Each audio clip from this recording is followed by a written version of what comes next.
Hi, I'm Jim. I'm one of the two Jims who work up here on the Indians roof, providing in-game fireworks for the anthem, the home runs, and happily at the end of the game, the wind shot.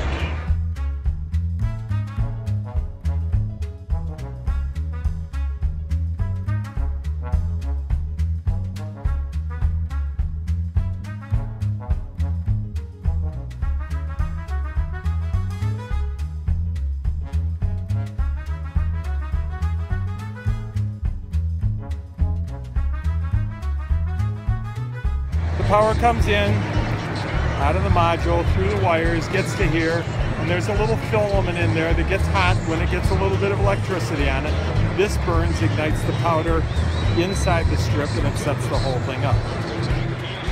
It's about an ounce of flash report powder, and you've heard them, they're very, very loud. So it goes in here, gets covered with tape, and then plugged into the connector board here.